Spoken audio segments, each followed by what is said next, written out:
دائما أبدا على حال.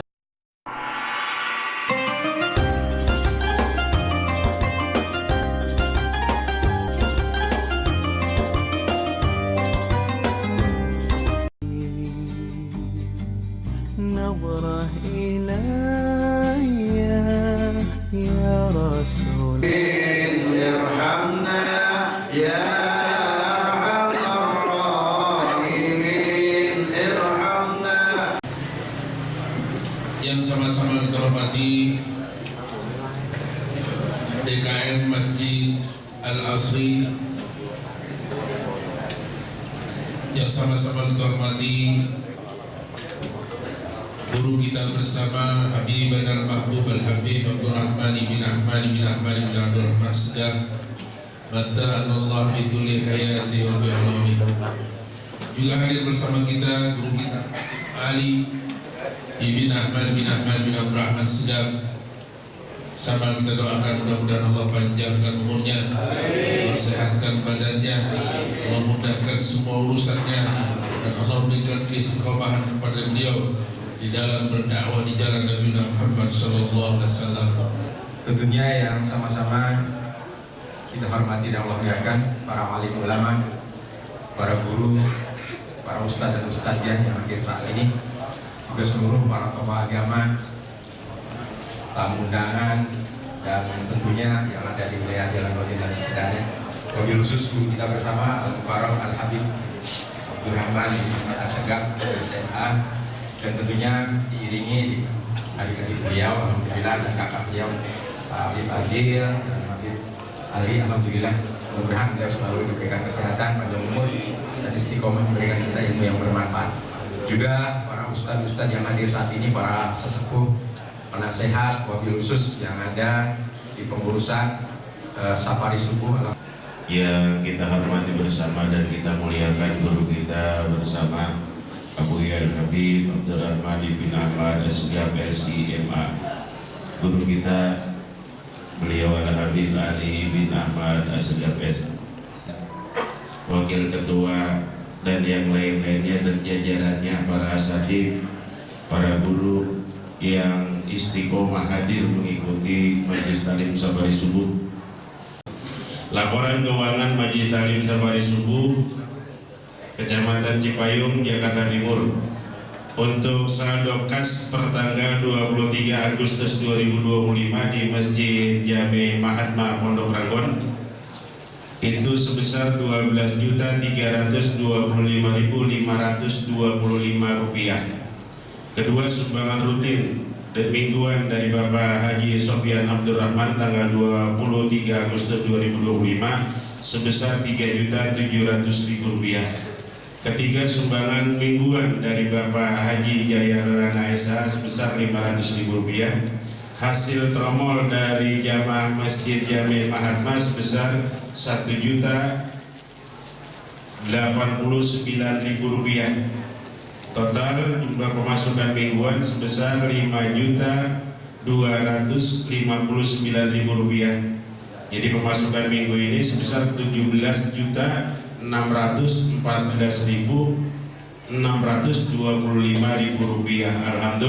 Alhamdulillah. Selanjutnya pengeluaran. Untuk pengeluaran biaya operasional petugas majelis di Masjid Jami Mahatma sebesar Rp2.650.000.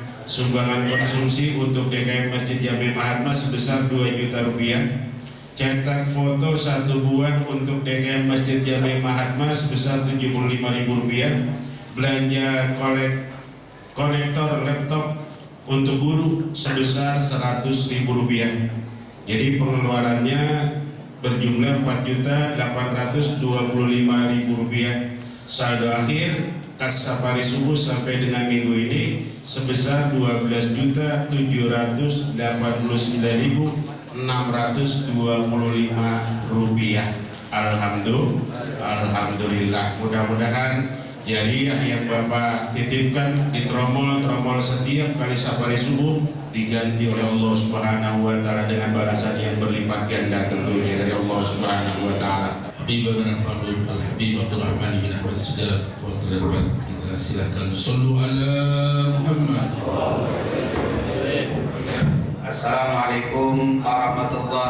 wabarakatuh. Alhamdulillah, wassalatu wassalam ala Rasulillah wa ala alihi wa man walah. Rabbi shrah li sadri wa yassir li amri wa hlul 'uqdatam min lisani yafqahu qawli. Subhanaka la ilma lana illa ma 'allamtana innaka antal alimul hakim. Amma ba'd.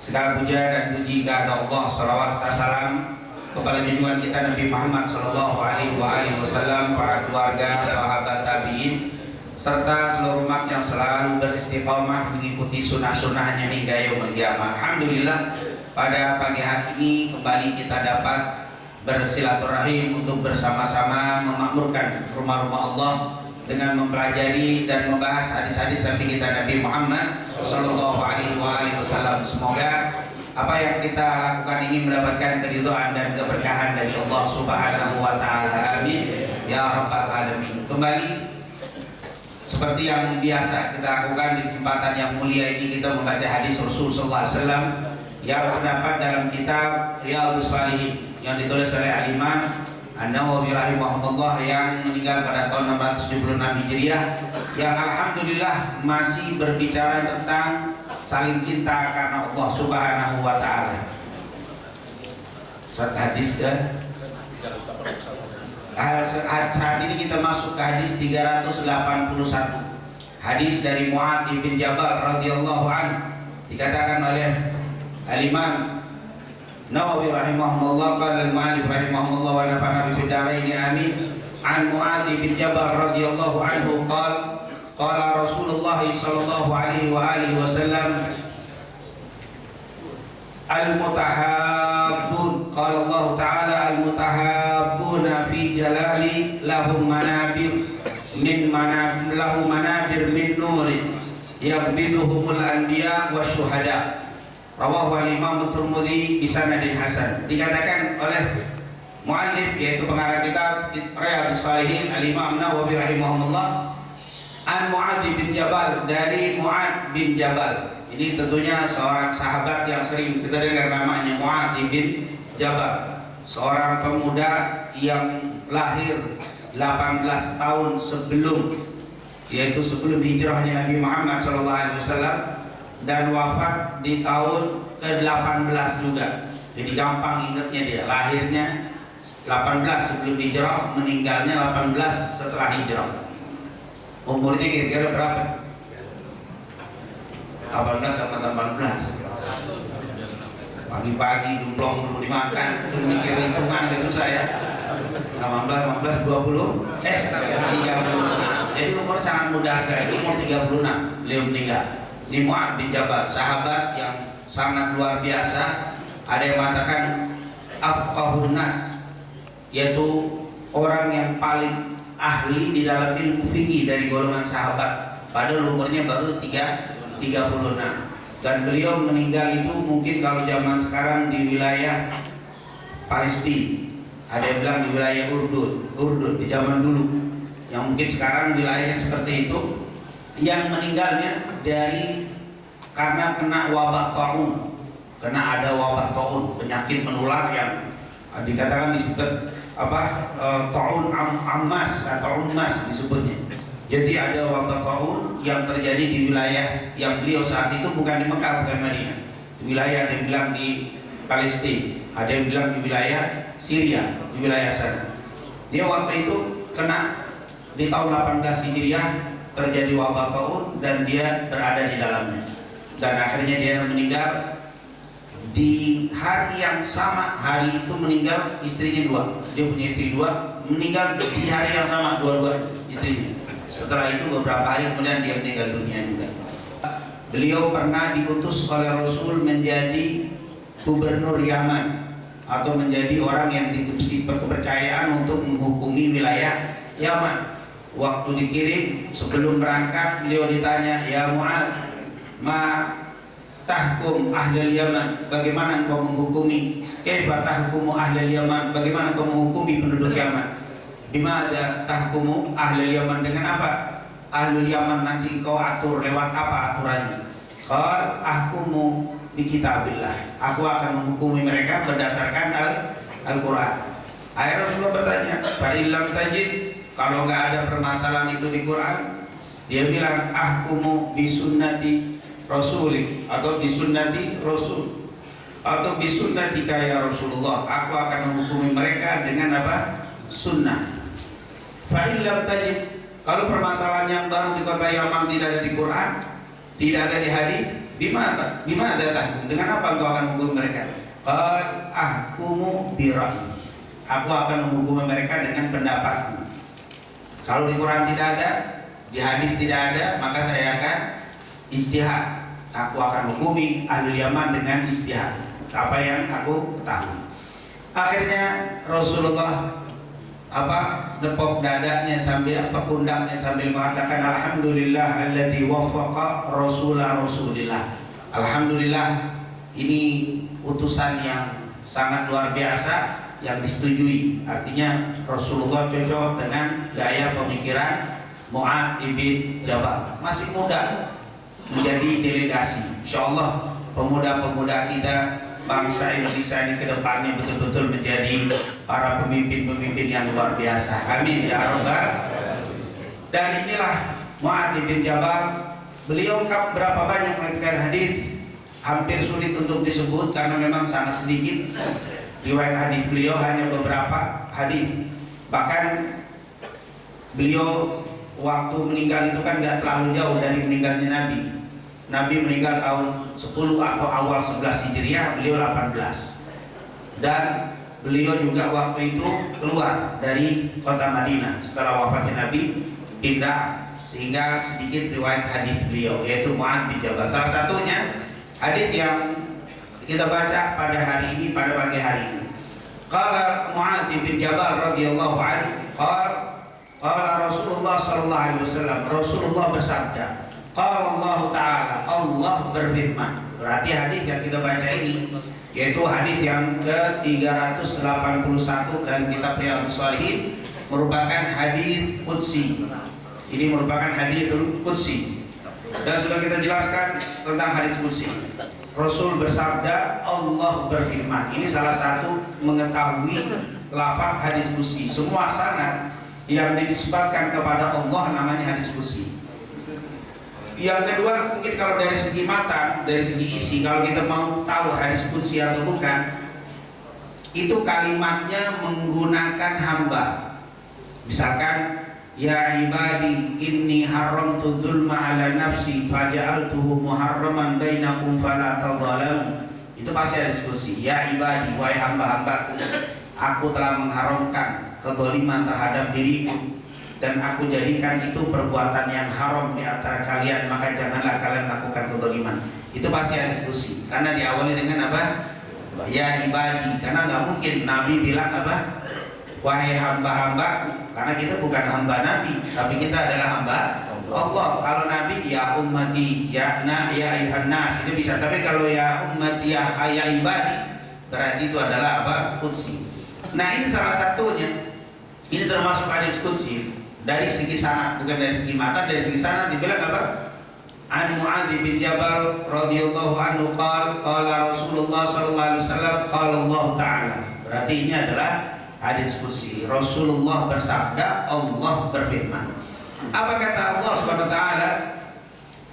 Al-mutahabbuna fi jalali lahum manabira min nurin yaghbituhum al-anbiya'u wa syuhada.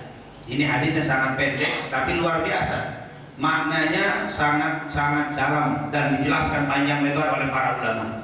Yang pertama, Allah mengatakan al-mutahabbun, yaitu orang yang saling cinta. Ini sudah kita bahas kemarin ya, dalam hadis Bukhari Muslim dari Abu Hurairah sebelumnya, dua hadis sebelumnya.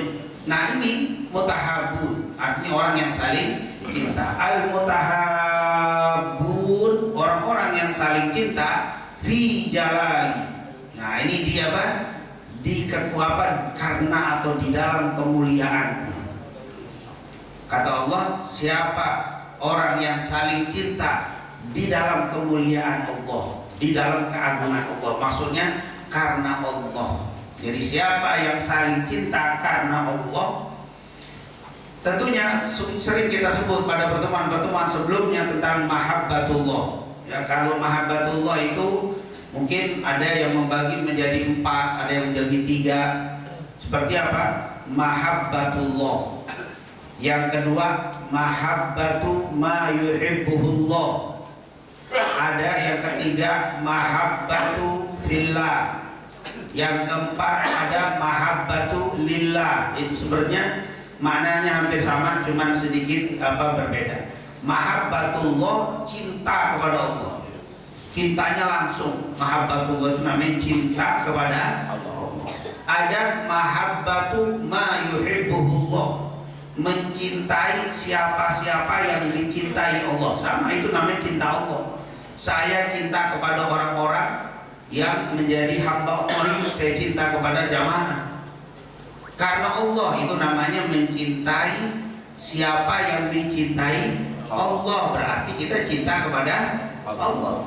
Mahabbah dikatakan apa? Yuhib ma ahabballah, apa? Mencintai apa-apa yang dicintai Allah. Kita mencintai makhluknya Allah termasuk mencintai Allah. Kenapa? Karena Allah mencintai semua makhluk. Maka saya mencintai makhluk ini gara-gara kecintaan Allah. Saat emang Allah cinta sama makhluknya. Kalau nggak cinta, nggak diciptain kita sama Allah Subhanahu wa ta'ala. Jadi ada mahabbatullah langsung, ada mahabbatullah mimma yuhibbuhullah, dengan cara apa yang dicintai oleh Allah. Ada mahabbatu fillah. Mahabbatu fillah itu mencintai di jalan Allah. Maksudnya apa? Ini nih, kita ngaji pekerjaan, perbuatan yang menghantarkan dapat kecintaan Allah, menunjukkan cintanya. Bapak ngaji mau ngapain? Karena saya diperintah Allah, kata Allah dapat pahala, kata Allah begini, dan sebagai tanda cinta kepada Allah saya ngikut. Nah, itu namanya mahabbah fillah, cinta dalam rangka di jalan Allah. Kita sholat, kenapa Anda sholat? Saya hamba Allah, saya cinta sama Allah, Allah nyuruh saya sholat, saya sholat. Berarti itu mahabbah fillah, yaitu pekerjaan yang menghantarkan kepada cinta Allah. Kalau yang kedua tadi mencintai untuk mendapatkan kecintaan, kan mencintai dengan cara mencintai makhluk. Kalau yang ini melakukan pekerjaan. Kalau mahabbah lillah, saya melakukan ini tidak lain dan tidak bukan karena Allah. Saya senyum kenapa? Karena Allah. Yaitu hampir-hampir sama antara mahabbah fillah wa mahabbah lillah. Intinya kalau kita bahas lebih panjang ini bisa dibuka di kajian tasawuf itu nanti. Mahabbatullah, mahabbatu mimma yuhibbuhullah, mahabbatu fillah, mahabbatu lillah. Nah, insyaallah apa yang kita sebutkan walaupun singkat sudah kita pahami bedanya. Mahabbatullah, cinta langsung kepada Allah. Mahabbah mimma yuhibbuhullah, mencintai apapun yang dicintai oleh Allah. Mahabbah lillah, cinta karena Allah. Mahabbah fillah, cinta di jalan dalam rangka meraih cinta dari Allah karena Allah Subhanahu wa ta'ala. Kemudian apa kata Allah Subhanahu wa ta'ala? Al-mutahabuna fi jalal, orang-orang yang cinta, yang saling cinta karena Allah, untuk Allah. Insyaallah kita termasuk di dalamnya. Amin. Karena di hari ini kita datang fillah karena Allah. Ya, kita datang di sini kan semua datang karena Allah, bukan karena kotakan. Kalau nggak ada perkotakan, kira-kira ngambek apa nggak? Kalau ngambek berarti apa? Lil kotak. Ya, bukan. Itu bukan karena itu. Bukan karena makan, bukan karena minum, bukan karena janjian sama fulan mau bisnis, enggak. Yang datang ke sini semuanya karena mengikuti perintah Allah. Ingin saling silaturahim di jalan Allah, ingin memperkuat ukhuwah persaudaraan kita sebagai hamba-hamba Allah. Wah, ini masuk ke dalam apa? Al-mutahabuna fi jalan, orang-orang yang saling cinta di jalanku, orang-orang yang cinta kepada Allah atau saling cinta karena Allah Subhanahu wa taala, maka dijanjikan pahala. Apa janjinya? Al-mutahabbuna fi jalali lahum, bagi mereka. Artinya apa? Pahala. Bagi mereka ganjaran, bagi mereka balasan kebaikan. Lahum manabir, bagi mereka manabir. Apa itu manabir? Manabir bentuk jamak dari apa? Mimbar. Ini apa ini? Mimbar ya? Bentuk jamaknya manabir. Jadi tanpa terasa sebenarnya kita itu pinter bahasa Arab. Ngomong di mana? Di mimbar. Masya Allah pakai bahasa Arab tuh mimbar. Itu manabir, itu bentuk jamak dari mimbar. Tempat yang mulia. Makanya dikatakan di sini al-mutahabbuna fi jalali lahum manabir. Orang-orang yang cinta, saling cinta karena Allah, Allah siapkan bagi mereka manabir. Berarti tempat-tempat yang apa? Mulia. Itu enggak sembarangan untuk manabir, tempat-tempat yang mulia. Ini adalah mimbar. Dan mimbar ini dibahas oleh para ulama, makanun murtafiun, makan yang tempat yang lebih tinggi dari tempat biasa. Makanya selalu lebih tinggi dia. Dimanapun mesti ada tanda lebih tinggi. Atau kalau Nabi dulu anak tangga 3, mesti tempat tinggi. Ini menunjukkan tempat yang sangat istimewa. Di mana-mana itu pasti kalau yang tinggi itu wah dia mah kedudukan tinggi. Wah, bukan berarti tinggi. Bagaimana maksudnya? Makomnya apa? Mulia. Tempat itu kalau baca Al-Quran tentang tempat-tempat yang indah pun tinggi. Itu pun kadang-kadang mau cari tempat indah ke tempat puncak sama tinggi, jauh tinggi sana. Karena tempatnya yang paling indah tuh. Kalau menusuk ke bawah kurang enak. Naiknya kemana? Ke atas. View-nya bagus, kelihatan semuanya, merasa apa? Ya itulah tinggi. Minal, makan yang tempat yang lebih tinggi dari bumi. Artinya tempatnya naik. Ini seperti mimbar. Makanya sunnah mimbar itu agak apa? Ada tempatnya lebih tinggi daripada tempat dulu. Itu dari tempat datang. Masih ada. Nah, itu dikatakan mimbar. Dan tentunya kalau kita bicara tentang sejarah mimbar, baru ada pada masa Rasul SAW. Masa Rasul SAW mimbar yang berbentuk kayak begini nih baru ada masa Rasul. Dulu Rasulullah sebelum ada mimbar seperti ini, beliau ceramahnya itu di batang kurma. Kurma dipotong, pohon kurma yang gitu dipotong, ditaruh. Jadi Nabi naik di atas apa? Di atas mimbar itu. Jadi itu adalah gaya ceramahnya Rasul sebelum ada mimbar. Pas lagi ceramah, ada salah seorang sahabat, ada yang mengatakan namanya Mughirah bin Syu'bah. Ada yang bilang seorang wanita datang, ya Rasulullah, mau nggak kalau saya bikinin mimbar? Itu kalimat mimbar pertama. Rasulullah silakan. Karena memang Rasulullah tuh kalau dikasih nggak pernah nolak. Kalau ditawari selalu menghargai penawaran itu. Silakan buat. Nabi nggak pernah minta, tapi ditawari silakan kata Rasul. Itu waktu itu habis ceramah Jumat, Jumat depannya udah jadi. Akhirnya Nabi pakai, berarti mimbarnya seminggu dibikin. Nah, tapi nggak tahu asal atau apa, atau bagus. Tapi yang bikin ini Najjar, tukang kayu asli. Dia memang bukan Mughirah. Dalam riwayat Mughirah, ya Rasulullah, li Najjar, saya punya apa, tukang kayu, bisa bikin ini. Silakan. Akhirnya dibikin. Nah, setelah dibikin Jumat besoknya Rasul naik ke mimbar. Itulah apa? Pertama kali Rasulullah pakai mimbar tuh. Pas lagi naik ceramah, tiba-tiba terdengar tangisan semasjid. Orang masjid semua dengar tangisan. Ada suara tangisan anak kecil. Ternyata sumber tangisan itu dari batang kurma. Itulah dalam hadis Bukhari Muslim. Ternyata dia sedih karena tidak diinjek lagi sama siapa? Sama Rasul Sallallahu Alaihi Wasallam. Akhirnya Rasulullah membisikkan, mau nggak kamu aku injak lagi, atau pilihan kedua kamu akan bersamaku di surga tapi aku nggak injak lagi saat ini. Dia pilih yang kedua. Jadi salah satu batang kurma yang masuk apa? Surga itu dia, yang diinjak Nabi. Batang rambutan nggak masuk. Itu nggak ada batang rambutan. Batang kurma ya. Artinya pelajaran untuk kita, kalau batang kurma diinjak terus nangis karena dia bilang apa? Ya Rasulullah, apakah kau sudah benci kepadaku? Bukankah kau selalu injak aku atau menginjak di atas badanku? Sekarang kau tinggalkan aku. Dalam riwayat Rasulullah habis ceramah, sholat, kalau lagi nyender di batang itu juga. Engkau gunakan aku senderanmu saat ini, kau lagi tidak gunakan lagi. Itu gara-gara demen diinjak sama Nabi, jadi masuk surga. Allah dicintai Nabi Muhammad. Makanya kita semua kalau dicintai Nabi udah aman deh, kasih masuk apa? Surga. Dan caranya untuk dicintai Nabi salah satunya banyaklah bersolawat sama Nabi Muhammad SAW. Kalau kita ambil pelajaran dari mimbar, Nabi ternyata tidak anti dengan sesuatu yang baru. Kalau kita kan, wah ini nggak ada contohnya nih, bid'ah, begitu aja langsung kan.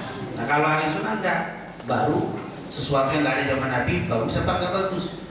Bertentangan apa nggak bertentangan? Kalau nggak pakai. Rasul kan begitu. Rasulullah tuh nggak anti, nggak ada yang wah ini belum pernah saya pakai, jangan, sebelumnya belum pernah ada di mimbar, nggak boleh, ini nggak ada di zaman Nabi dulu, kalau zaman kita nggak boleh, nggak begitu Nabi. Apapun yang baru Rasulullah tuh melihat bagus, nggak bagus dipakai sama Nabi. Nabi pernah ngirim surat ke raja-raja untuk dakwah supaya mereka masuk Islam. Ketika mau dibawa ada salah seorang yang biasa keluar negeri, bahasanya keluar dari Madinah, biasa kayak apa ke waktu itu Roma, ke Persia. Ya Rasulullah, mereka tidak mau terima surat kalau nggak ada stempelnya, tanda tangan. Kalau bahasa kita stempel ya, stempel nggak ada, tauhid atau tobat Allah ala qulubihim, itu tobat itu. Mereka tidak mau terima kalau nggak ada tobat. Akhirnya Nabi bikin yang dibuat ada dari cincin Nabi yang tertulis Muhammad Rasulullah, itu jadi tobatnya Rasul. Artinya wah ini bid'ah, nggak ada kalimat sesuatu yang baru langsung ditolak, nggak begitu. Oh ini kalau memang aturannya begitu, ikuti. Karena memang ini adalah aturan dan tidak selalu harus ada di Quran dan apa di hati. Itu kan namanya sarana. Kalau syariatnya nggak boleh baru, sholat subuh jadi 3 nggak boleh, itu syariat. Tapi sholat pakai karpet yang empuk, pakai AC yang dingin itu boleh. Itu kan itu namanya apa? Sarana. Jadi beda antara sarana dan apa? Ini kan mimbar apa nih? Sarana, stempel sarana. Ini juga apa? Sarana. Maulid sarana. Maulid itu sarana ngumpulin orang. Ini kalau kita ngaji di masjid 50 orang, Maulid 1000. Maka lumayan nih kenalin Nabi pas nih. Coba kita bapak-bapak kita ada pengajian, lemes datangnya. Tapi bapak-bapak hari ini kita apa? Ngomong semua. Wah ini loh berarti sarana bagus nih untuk apa? Ngumpulin orang, mengenalkan Nabi Muhammad. Jadi kita tiap hari aja kalau undangan mau maulid aja dulu, jangan taklim. Kalau taklim sepi, bikin aja maulid dulu aja. Kok nggak ada makan? Emang kan maulid. Kalau mulut baru. Kan jadi maulid. Kalau maulid nggak ada makan biasa. Nah ini tentunya itu juga sebuah sarana. Jadi sarana itu nggak usah terlalu kaku, nggak ada zaman Nabi. Nah ternyata mimbar itu termasuk apa? Sarana. Tapi karena sarana dipakai yang ngomong Rasul setelah Rasul yang bicara Abu Bakar Umar, akhirnya ini menjadi tempat yang apa? Mulia. Makanya al-mutahabuna fi jalali lahum manabira min nur. Wah, ditambah yang kedua, orang-orang yang saling cinta di jalan Allah, bagi mereka telah disiapkan mimbar-mimbar min nur, dari cahaya. Padahal ini dari kayu pisang aja. Kalau bisa kayu kelapa, kayu yang sederhana, tetap ini tempat mulia. Kalau bapak disuruh naik ke sini, wah keren udah. Kalau ada teman jangan lupa foto. Wah udah tetap foto itu bakal kenangan ntar begini. Wah disimpan itu gede. Padahal cuma duduk begini doang di mimbar. Wah itu menjadi apa? Sesuatu yang wow gitu apa? Istimewa itu. Mereka yang saling cinta karena Allah siapin untuk mereka mimbar-mimbar yang terbuat dari cahaya. Disebutkan mimbar, disebutkan cahaya, menunjukkan sangat istimewa. Dan ini ungkapan nggak usah dipikirin mimbar kayak gimana saja, nggak usah. Ini kan nanti hari kiamat. Yang penting beramal aja dulu. Ini kayak anak kecil perlombaan. Kemarin perlombaan karung, yang menang dapat apa? Mainan, dipikirin mainan. Bolanya kagak apa? Perlombaannya kagak, mikirin mainan mulu. Nah, akhirnya gagal dia. Kenapa? Karena mikirin hadiah sebelum apa? Berbuat, ayo pokoknya ada mimbar yang terbuat dari cahaya, tempatnya mulia, kedudukannya mulia, bahannya dari bahan yang mulia, dan itu diperuntukkan dan dipersiapkan oleh Allah bagi mereka yang saling cinta. Rasul, la hasada illa fitnatain, tidak boleh hasad kecuali di dua perkara. Berarti ini iri namanya. Hasad itu artinya apa? Iri. Tapi irinya di sini beda. Kalau hasad, iri, kalau bahasa definisi ulama, al-hasadu apa itu? Yatamanna atau yatamanni zawalan ni'mah al-khair, yaitu orang yang berangan-angan zawalun ni'mah, hilangnya nikmat dari saudaranya. Itu namanya iri, yang disebut hasad. Punya motor, motornya bagus banget, dan kita iri kalau orang iri. Semoga saya punya apa? Motor kayak dia. Kalau saya nggak punya, semoga motor dia juga hilang. Itu namanya iri itu. Itu namanya hasad. Nah, ya taman dia berangan-angan. Untuk apa? Zawal nikmat, hilangnya nikmat. Orang yang berangan-angan hilangnya nikmat itu namanya iri, yang disebut hasad. Wah, enak banget dia, dapat 2 kotak, saya 1. Nah, itu mulai iri itu. Semoga panitia ngelihat biar diambil lagi. Agak ngelihat gini-gini. Nah, itu iri itu. Iri banget tapi diambil kan nggak, sebenarnya nggak mempengaruhi dia kan. Kalau dia ber-10 kita 1 tetap aja kita makan apa. Tapi ada tuh suka apa? Iri. Sama, datang terlambat, berdua, bertiga datang ke majelis. Yang 1 dapat, kita nggak dapat, iri. Pegel kita, kenapa? Dia dapat, kita nggak dapat. Tiba-tiba panitia, maaf, ada ustadz belum yang dapat, diambil atau lagi. Alhamdulillah dia nggak dapat juga. Hasad tuh namanya. Girang sama dia nggak dapat, girang dapat tapi pegel dia. Pas diambil lagi sama panitia, alhamdulillah dia nggak dapat, sama-sama kita ya. Girang maksudnya. Ya Allah, padahal kan dia kenyang nggak berpengaruh ke kita. Itu namanya hasad. Nah, kalau yang berkeinginan dapat nikmat orang lain tapi dia nggak berharap hilang, itu namanya ghibthah. Iri tapi tidak menginginkan nikmat orang lain apa? Hilang, itu namanya ghibthah. Ini dia bilang, al-mutahabbuna fi jalali lahum manabira min nur yaghbituhum, yang membuat ghibthah siapa? Al-anbiya'u wa syuhada, para nabi dan orang syahid. Artinya nabi ngiri tapi tidak berkeinginan ngilangin apa? Nikmat. Contoh siapa? Ada kita lihat ini kan, kalau kata Rasul, jangan engkau ghibthah kecuali di 2 perkara. Siapa? Rajulun atahullahu malan fayunfiquhu ana al-laili wan nahar. Orang yang fokus Allah, yang orang yang dikasih rezeki oleh Allah banyak dan rezekinya digunakan terus di jalan Allah, bersedekah. Kita boleh tuh ngiri, ya Allah pengen saya kaya kayak dia biar saya bisa bersedekah. Nah itu ngiri namanya, ghibthah itu namanya. Ngiri tapi tidak berharap apa? Hilang. Saya doain ke orang yang banyak sedekah biar tambah rezekinya, biar berkah, dan semoga saya pengen juga kayak dia. Ya Allah pengen saya kaya kayak dia. Nah itu namanya ghibthah. Kalau hasad kan beda. Saya doain biar hilang, saya doain biar, itu namanya hasad. Tapi kalau ini enggak, saya doain biar tambah rezekinya, biar berkah, dan saya pengen banget kayak dia. Kalau kayak dia insya Allah saya pengen sedekah kayak dia. Nah itu namanya ghibthah itu. Atau rajulun atahullahu ilman, atau orang yang dikasih ilmu dan dia amalkan ilmunya, akhlaknya bagus, amal solehnya bagus. Ya Allah demen banget ngelihat orang itu pinter, alim, akhlaknya bagus, amalnya bagus, saya pengen kayak dia. Nah itu namanya apa? Ghibthah. Dia tidak menginginkan kehancuran ke orang itu, tapi dia mendoakan semoga orang alim itu tetap istiqomah, biar sehat, biar manfaat untuk orang lain. Saya pengen kayak dia. Itu namanya ghibthah. Nah ini yaghbituhum, yang membuat para nabi dan syuhada ngiri atau ghibthah tadi kepada orang yang mutahabun. Kenapa? Karena indahnya tempat yang telah disiapkan Allah dari cahaya dan tingginya kemuliaan tempat, yaitu mimbar yang disiapkan Allah bagi mereka yang saling cinta karena Allah. Ya Allah, ini kalau kita cinta ini karena Allah, kita melakukan ini karena Allah, kita saling bersegur sapa, saling tersenyum karena Allah, kabar gembira dari Allah sudah dipersiapkan untuk bapak dan ibu. Apa? Tempat yang sangat mulia, tempat yang sangat indah, tempat yang membuat para nabi dan para syuhada ngiri. Dalam artian semoga apa yang kita sampaikan, kita pelajari, mendapatkan keridhaan dan keberkahan dari Allah SWT. Assalamualaikum warahmatullahi wabarakatuh.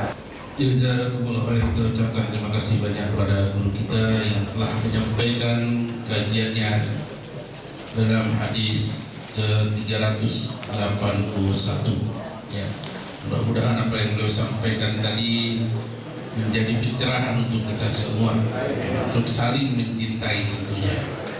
Susah tidak arwahi walidina antikum ummatina ummatina jadikum jadikum khairan jadikum syekhin syabab susah ila rohim istama'na hauna bisababi susah ila Muhammad sallallahu alaihi wasallam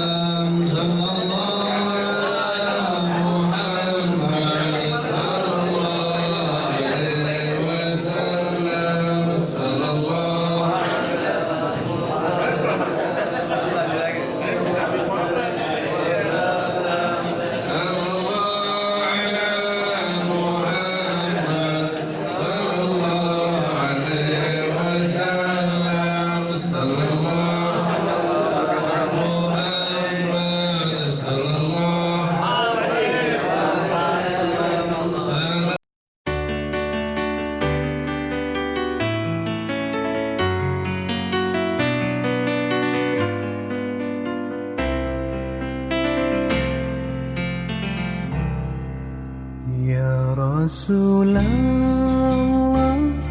salamun alaik.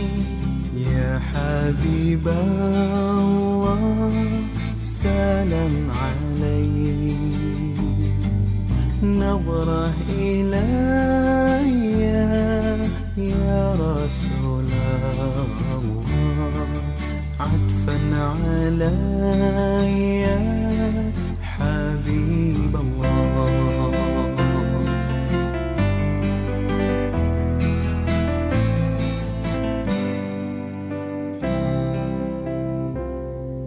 من نور طه صلاة لها ذكر الإله زيت إليها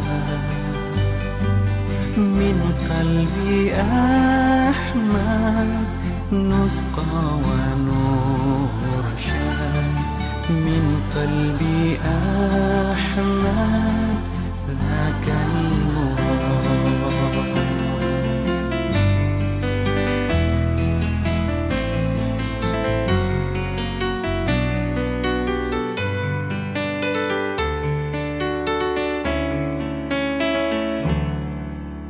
Kekasih Allah juga semesta, sholawat salam kita semua. Jalan hidupnya pancarkan cinta, kasih dan damai ajarannya.